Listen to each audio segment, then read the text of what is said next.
ಮಹಾಭಾರತದ ದಿಕ್ಕನ್ನೇ ಬದಲಾಯಿಸಿದ ನಿಪುಣ.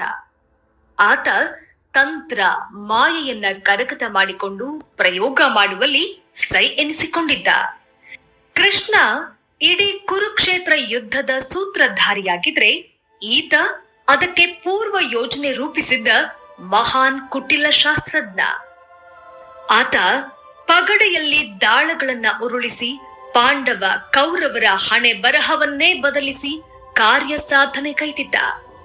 ಹಾಗಾದ್ರೆ ಆತ ಯಾರು?